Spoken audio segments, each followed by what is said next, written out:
अबे कैसा पानी टपक रहा है ये? अबे एयर कंडीशन लगवा ले तेरा भाई ने, उसी का तो पानी है। अबे तो टपक क्यों रहा है? एयर कंडीशन लगवा लिया तो। अबे ठंडा ही तो पानी है राजे।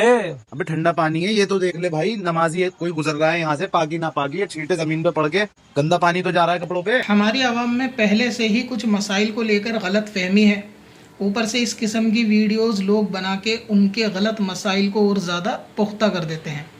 वीडियो इस एतबार से तो सही है कि किसी को निकलते वक्त तकलीफ़ नहीं होनी चाहिए, लेकिन ये जो बताया गया कि पाकी नापाकी, पानी की छींटें गिरेंगी, कोई कपड़े नापाक होंगे, ये मसला या मैसेज गलत है। इससे लोगों में गलत फहमी और पैदा होगी, और जो गलत मसाइल लोगों में पहले से चलते आ रहे हैं उनके अंदर और इजाफा होगा और पुख्तगी होगी। लोग ये समझेंगे शायद ये मसला ऐसा ही है।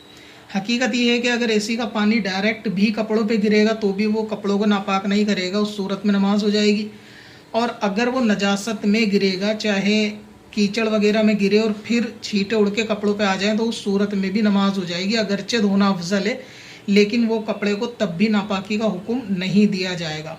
लिहाजा तहारत, पाकी नापाकी के या नमाज या अकीदे के मसाइल को उलमा अहले सुन्नत ही से सीखें। सोशल मीडिया पे हर किस्म के इन्फ्लुएंसर की बातों में ना आए। ये वीडियो किसी के अगेंस्ट नहीं है, लेकिन इंसाफ तक हो सके तो पहुंचा देना। बहुत मसाइल इन्होंने मन गढ़ंत बना के लोगों के अंदर आम कर रखे हैं।